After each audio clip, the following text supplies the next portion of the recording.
Welcome to Presidential Speculatainment. I am your host, Danny Winslow, and I am thinking about the events of last night, which consisted of me sitting on the couch with a bowl of mixed nuts, watching a batch of mixed Democrats debating on the CNN/Facebook stage. The debate lasted 2.5 hours, and it was not completely dull, and it was not the bee's knees either. What happened? In a nutshell, I think it was good for Hillary. I also think it was good for Bernie Sanders. And since we all know that Bernie Sanders is the anti-establishment candidate who's not using super PAC money, who the big money in politics definitely does not want to see turn U.S. into a socialist nation. Since that's the case, and since pretty much the exact opposite applies with Hillary, I think that all in all, it is actually in total good for Hillary. Because Sanders,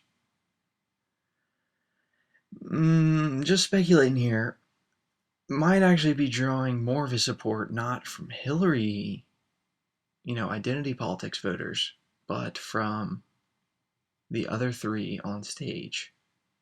And so, if any of those other three actually did have a chance of besting Hillary to become the nominee, talking about Lincoln Chafee, Martin O'Malley, and the other guy, Jim Webb, if any of those guys did have a chance, then that is being harmed by the surging of Bernie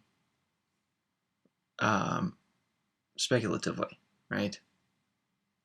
And then that's good for Hillary, right? And then Hillary, did not do terribly, which is, I think, what would have cost her. But she didn't do great, but she did not fall on her face, even though she was the only one wearing heels. And I think that is exactly what she needed to do to continue her quest to the royal castle. All right, well, stay tuned, and we are going to cover some of the more salient moments from the debate.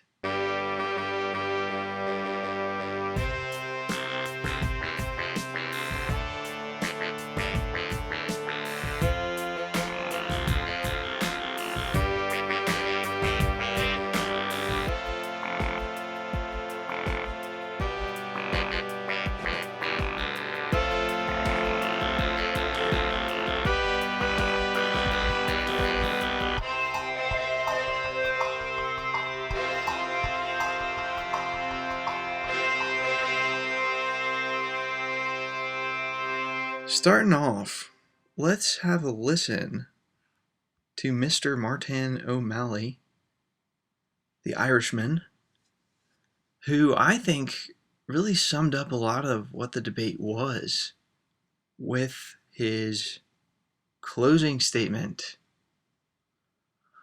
All right, so the moderator and also universally annoying Anderson Cooper poses the setup, Governor O'Malley, you have 90 seconds. And then Martin O'Malley says, quote, Anderson, thank you. I'm very, very grateful to have been able to be on this stage with this distinguished group of candidates tonight.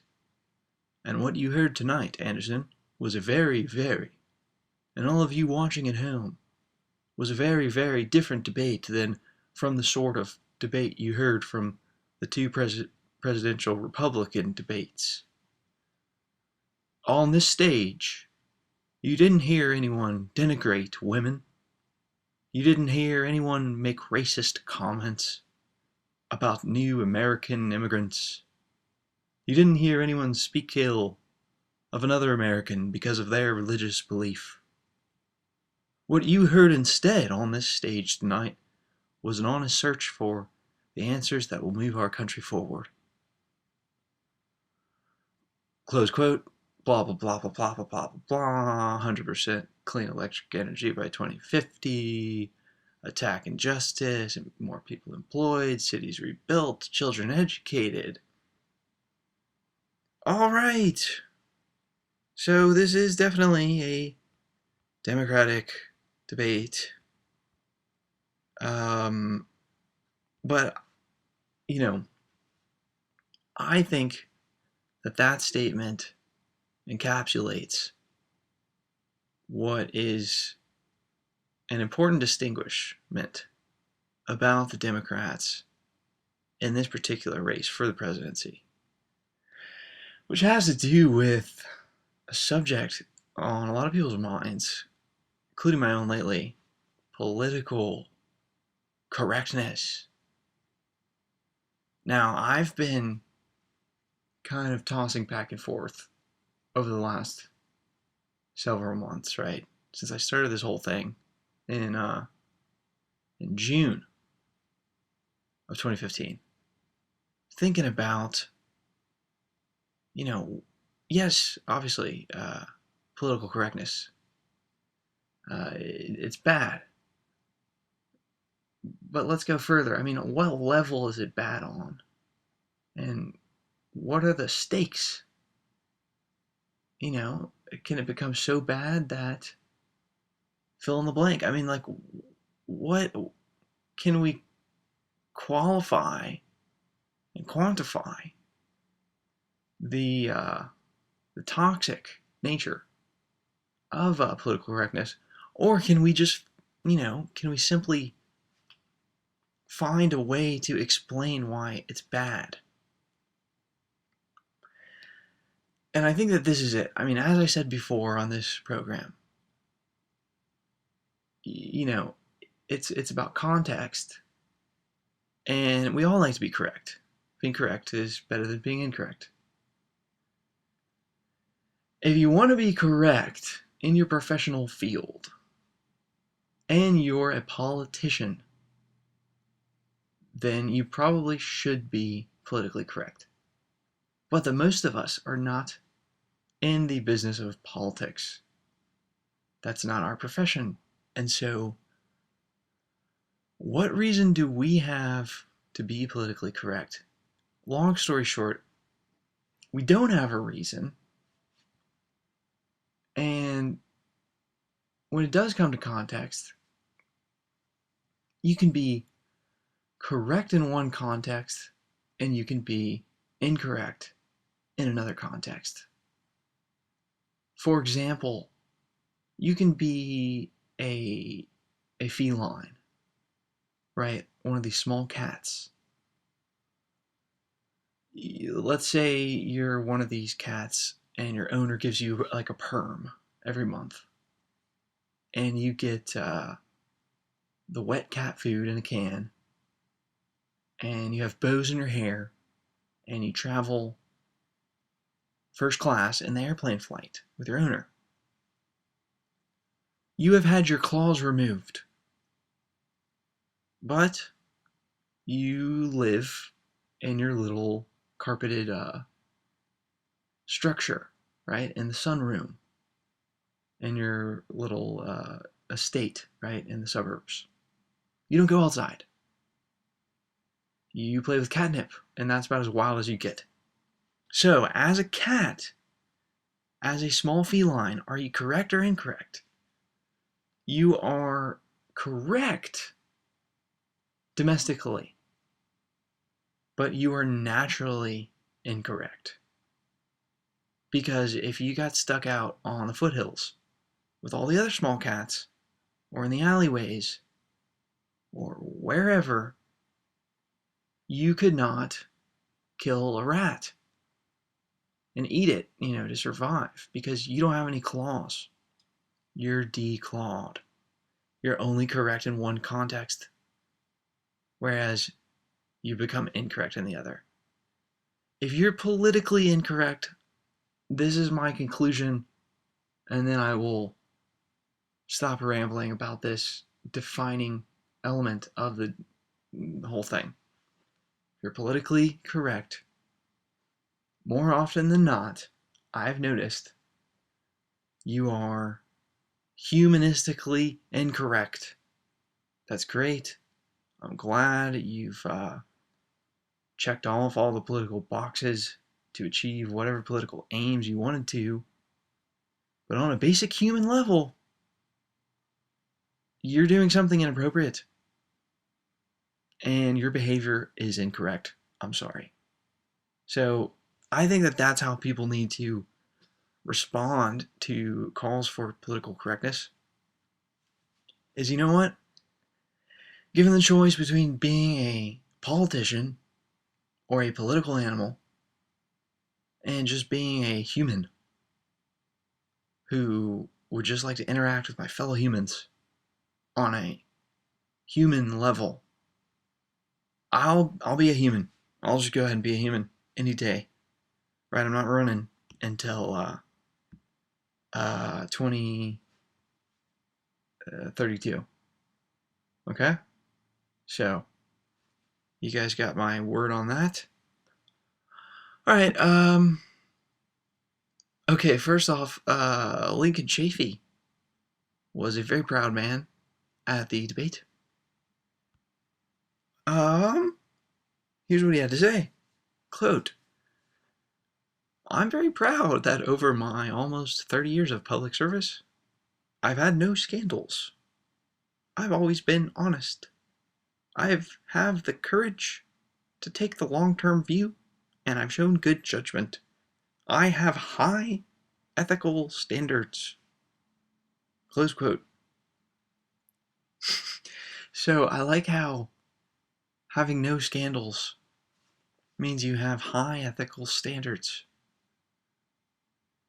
Because I'm pretty sure, and again, back to the context, because in normal human lives, I think that just means you have normal ethical standards. But in politics, that means you're way above average. Never having a single scandal. So good job to Lincoln Chafee, who overall, on substance, he actually outperformed some of his rivals.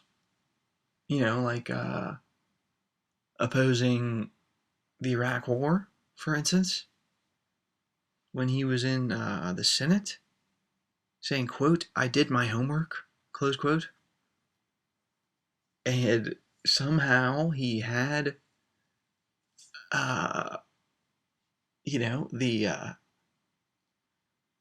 was able to discern that there was no evidence of mass destruction based on there being no evidence of weapons of mass destruction.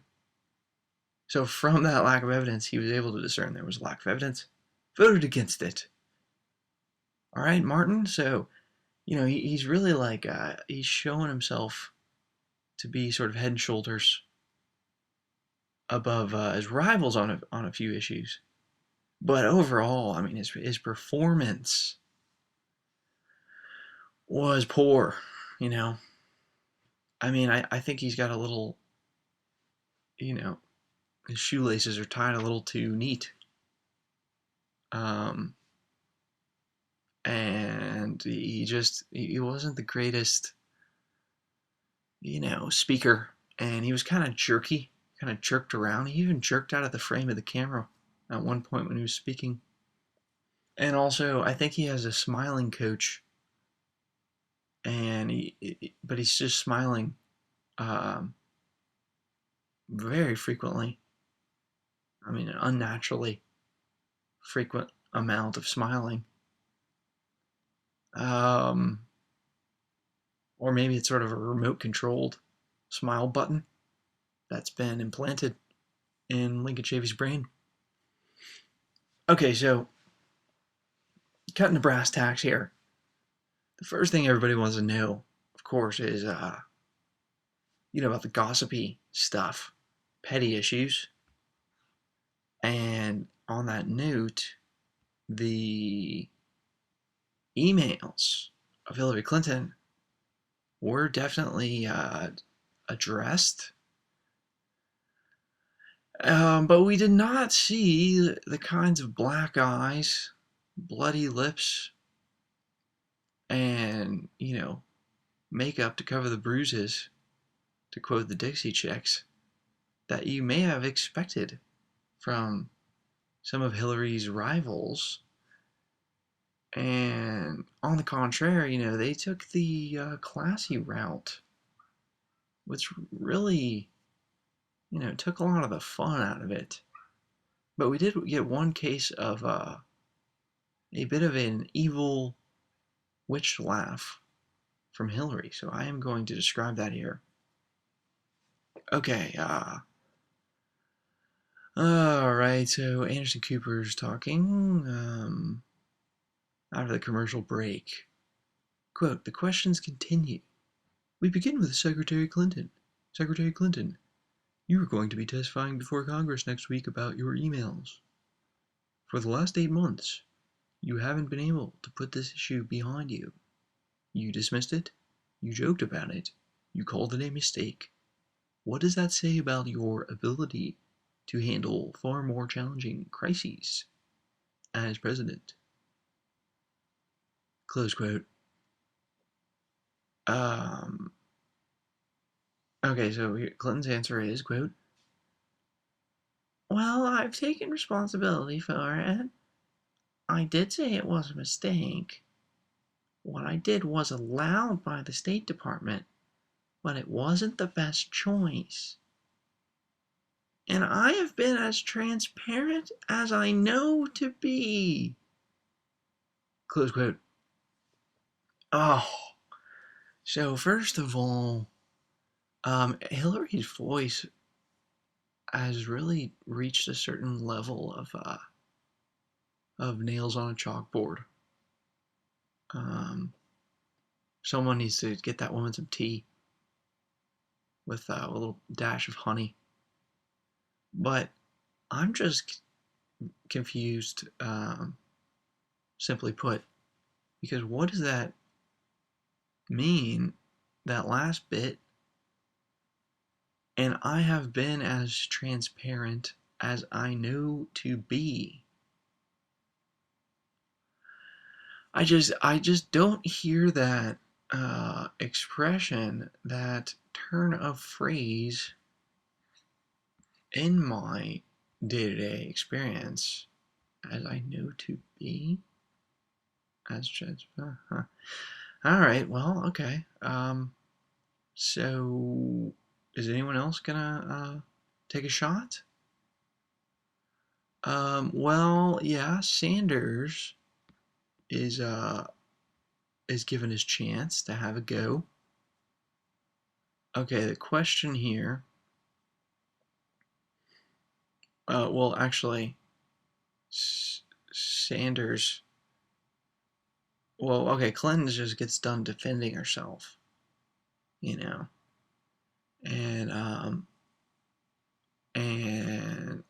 Sanders says, let me say this. Let me say something that may not be great politics, but I think the secretary is right, and that is that the American people are sick and tired of hearing about your damn emails. And then the crowd cheers, and then Clinton says, thank you. Me too, me too. Ha ha ha ha ha ha ha. She says this evil laugh, and it's brilliantly cut to by the CNN people, so you can actually look at that exchange. Really loses her composure for a moment. in a sort of a release of spirited witchiness. And there's actually some physical contact made between Clinton and Sanders. I believe she shakes his hand, very gentlemanly. Okay, Sanders goes on to say, the American people want to know whether we're going to have a democracy or an oligarchy. Enough of the emails. Let's talk about the real issues facing America. She goes, thank you, Bernie. Thank you. So, Bernie just totally taking the high road, the classy route, not attacking Clinton. And Chafee, on the other hand,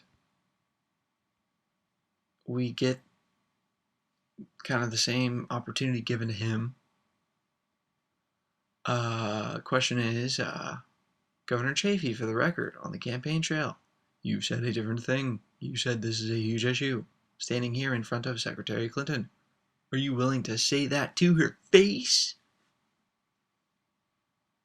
Chafee says, quote, absolutely, we have to repair American credibility after we told the world that Saddam Hussein had weapons of mass destruction, which he didn't. So there's an issue of American credibility out there. So anytime someone is running to be our leader, any world leader, which the American president is, credibility is an issue out there with the world, and we have repair work to be done. I think we need someone that has the best and ethical standards as our next president. That's how I feel. Close quote. Anderson Cooper then says, Secretary Clinton, do you want to respond? And Clinton says, no. Just very bitchily says no. And now I did have to look into that, because at that point I just thought, when I was reading the transcript and afterwards, I was thinking, like, why was she asked if she had the desire to respond? I mean, is that how the rules are written? I mean, I just haven't seen that often, or if ever, someone declining a response when their name's been invoked. And I simply just found these two other instances where Cooper, as the moderator, was tasked with moderating this follow-up 30-second response. And he does so regarding Sanders, who has been mentioned. But he doesn't ask Sanders, hey, do you feel like responding? Hey, would you like to respond? In one case, Anderson Cooper says, quote, we're going to bring you all in on this, but Senator Sanders, you have to give a response. Close quote. In another instance, again, talking to Bernie, he says, quote, Senator Sanders, I want you to be able to respond. 30 seconds. Close quote. Special treatment, possible rehearsal between Hillary and Coop before the debate. Impossible to prove, I say. So, I'm just going to have to move on to the last chance given to Martin O'Malley. A question asked to him about the Hillary integrity thing. Governor O'Malley, you expressed concern on the campaign trail that the Democratic Party is, and I quote, being defined by Hillary Clinton's email scandal.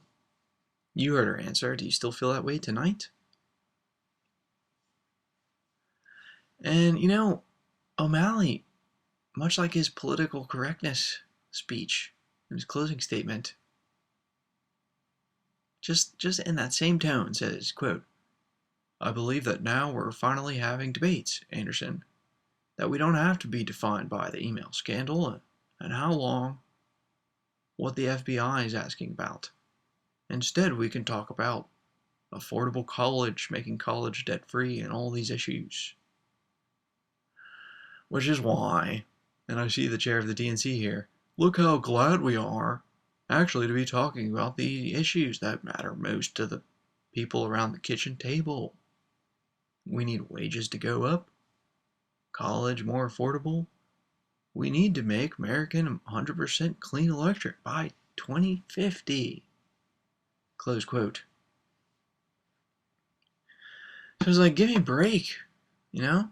I mean, we all know that people are crippled with student debt and that wages are stagnant and entirely unimpressive.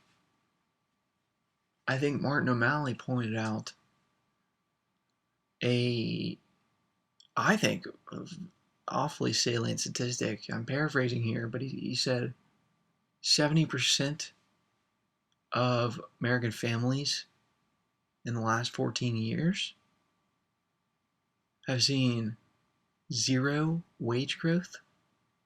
70%. So, I mean, I totally agree, but it's like, that's redundant though, isn't it? That's redundant. So,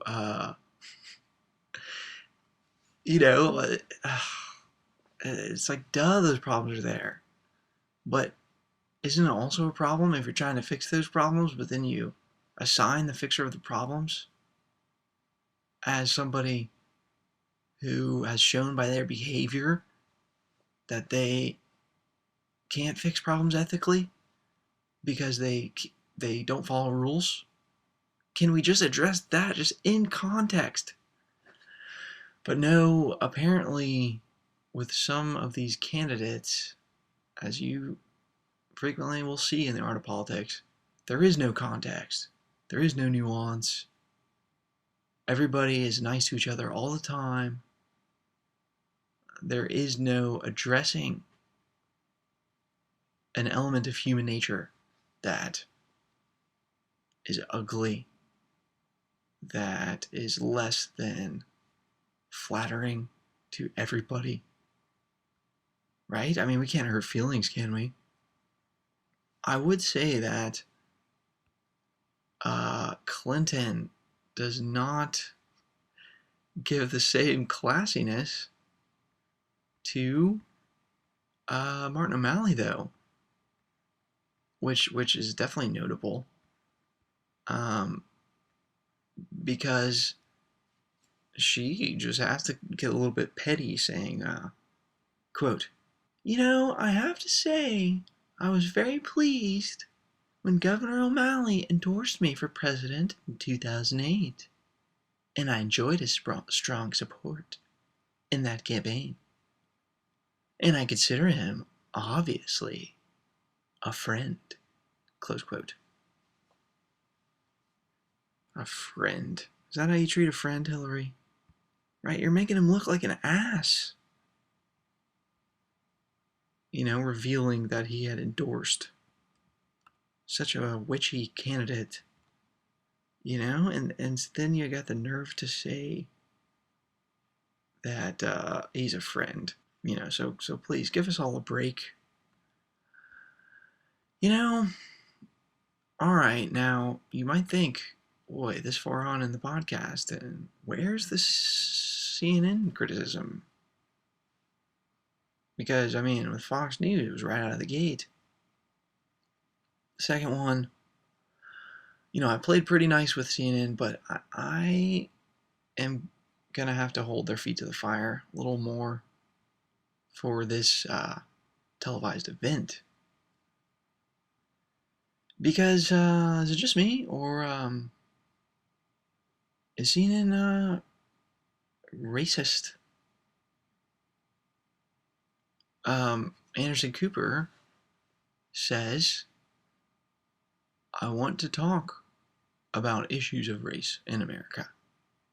Oh, you do, Anderson? Okay, well, That's good to hear. Great. Okay, so let's go in here from your white self. You know what you think about racism. Well, wait, no. Because he says, for that, I want to start off with Don Lemon. Okay, so they cut to this guy, Don Lemon.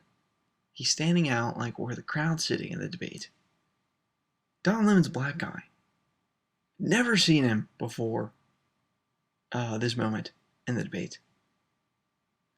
Right, just the whiteys on stage. And then the second we start talking about issues of race in America, suddenly it's like, yeah, bring out the Don Lemon. Right, he gets to talk for this special occasion. And not only that, but they hadn't hooked up his microphone equipment correctly. So although the television audience could hear what Lemon was saying as he introduced the question, the room could not. And so, yeah, it was a bit confuddled.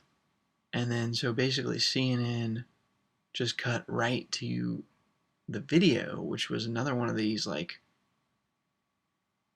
online submissions of questions. I suppose it's this fella named Arthur Wilkins who says, quote, my question for the candidates is, do Black Lives Matter? Or do all lives matter? Close quote. Right, and then Lemon is pretty much done with. They gave up on him, after giving him inadequate audio. So back to the star of CNN, Cooper, who, just relays the question, do Black Lives Matter or do all lives matter? Let's put that question to Senator Sanders. All right, so just a heads up to these candidates. I'm sure they were briefed by their advisors. But this is a trick question. You must know that. It is a trick question because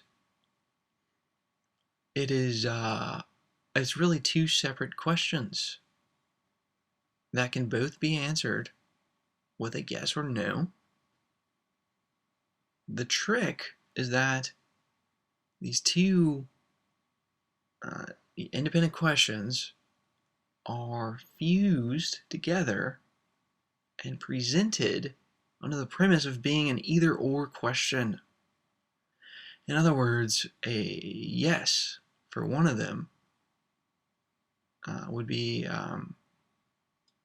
exclude the reality of the other affirmative situation. So it's like, if Black lives matter, then all lives can't matter, and if all lives matter, then Black lives can't matter. Cannot.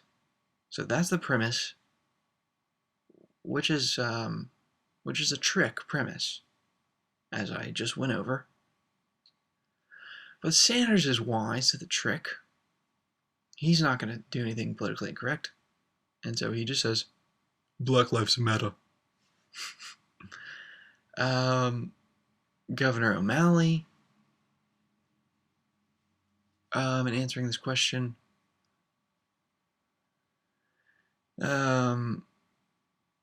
he says a lot of nice things, and at the end he says, quote, Black Lives Matter, and we have a lot of work to do to reform our criminal justice system and to address race relations in our country, close quote. Now, again, back to this whole Clinton treatment thing. Anderson Cooper, by the way, he asked explicitly, quote, Governor O'Malley. The question from Arthur was, do Black Lives Matter or do all lives matter? Close quote. which he also explicitly asked to Sanders. But when it's time for Clinton's turn, you'll notice that she's not presented with the same trick that the others just jumped through the hoop of, right? Cooper says to Hillary, quote, "Secretary Clinton, what would you do for African Americans in this country that President Obama couldn't?" Close quote. What? I mean, talk about a softball gets lobbed. And, yeah, okay, great. So Clinton's got this great opportunity to say, Obama's been a great moral leader and he's done stuff, but he's been obstructed by the Republicans at every turn. But there's more good that we could do that he has not done. And early childhood education, yeah, give me this chance to talk about my preschool ideas. And saying we need a new deal for communities of color. As a reference to the FDR New Deal that was implemented during the heights of the Depression. This segues into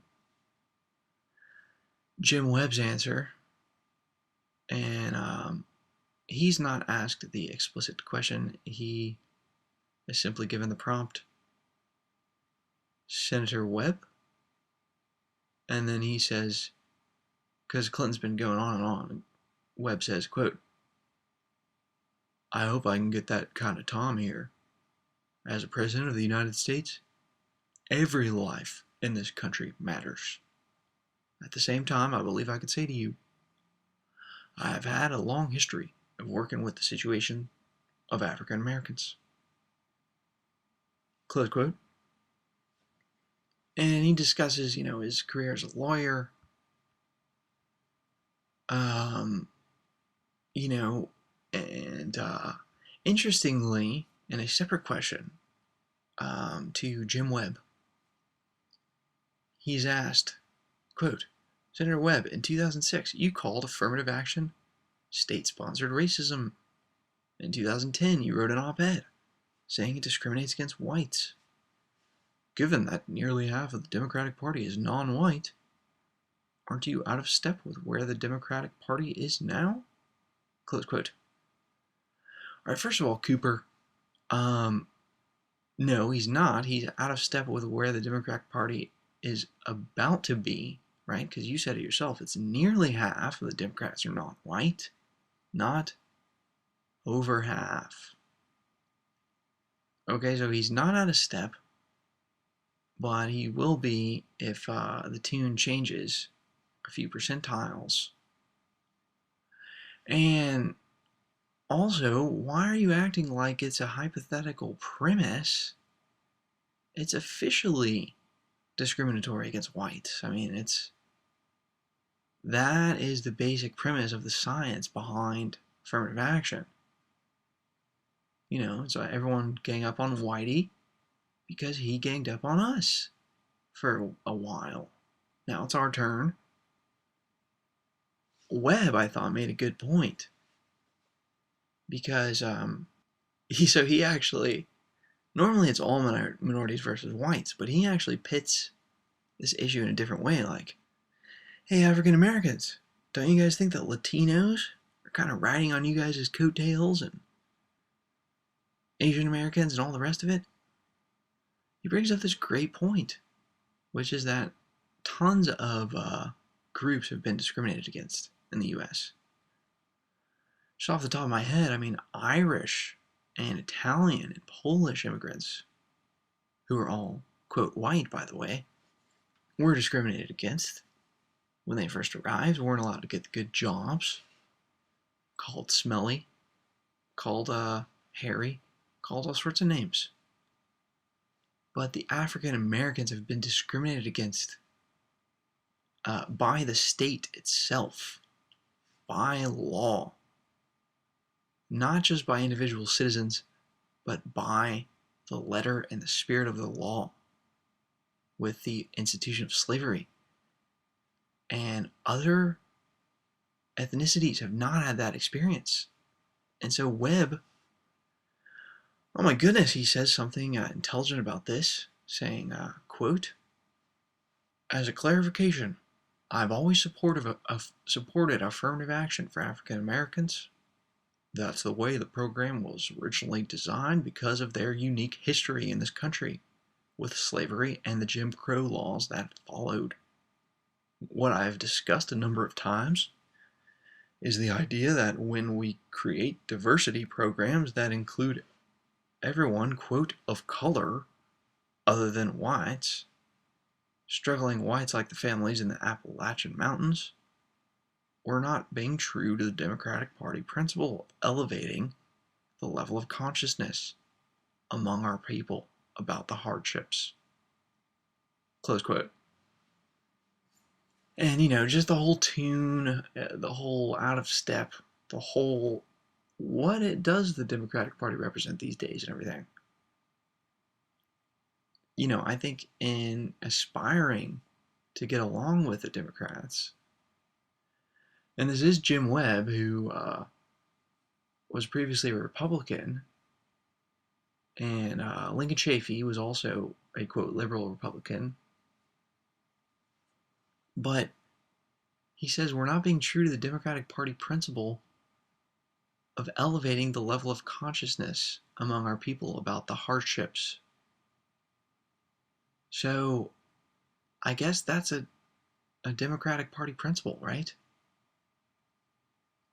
But, of course, well, why? Why should that be a principle? I mean, and who decided to make that a principle? I mean, everyone's talking about, we need better wages and we need less debt. And everyone at home is saying, hey, can you get rid of some of my debt? Can you get me higher wages?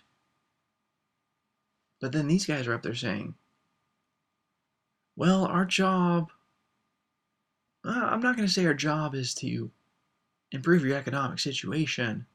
Actually, what our job is to elevate levels of consciousness and make sure that people are conscious about hardships of other people.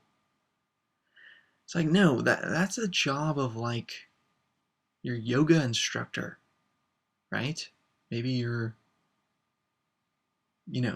if you're into religion, your preacher or something like that.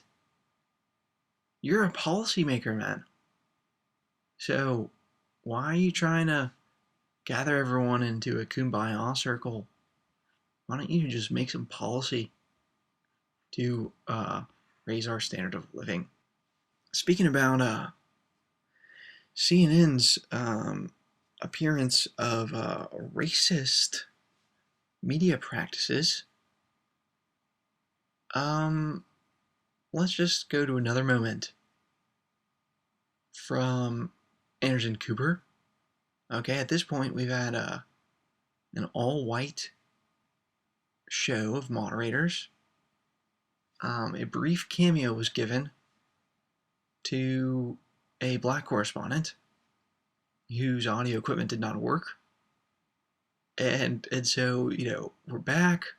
We're in the main, whiteified programming, to try and, do whatever CNN does. Okay, we reached this moment. Anderson Cooper, quote, "Senator Sanders, I want to bring it over to Juan Carlos Lopez from CNN in Espanol. We're obviously in Nevada. It's had the highest percentage of undocumented immigrants of any state in the country as of last year. Juan Carlos?" Close quote. So, just like we saw in the sort of minstrel show, with the poor fella who was doing a great job, I thought, Don Lemon, just brought on to do a little soft shoe. Hey, we're talking about the blacks for 5 minutes. Why don't you come on and present the question? Same thing happens with Lopez. So we go to a cut of the video feed over to Juan, and he says, quote, "Gracias, Anderson. Senator Sanders, in 2013, you voted for immigration reform. But in 2007, when Democrats controlled Congress and the Bush White House was on board, you voted against it. Why should Latino voters trust you now when you left them at the altar at the moment when reform was very close?" Close quote. Senator Sanders saying, quote, "I didn't leave anybody at the altar. I voted against that piece of legislation because it had guest worker provisions in it." Close quote. Sanders, to his credit, got very technical while explaining, sort of the substance really behind all these various things. And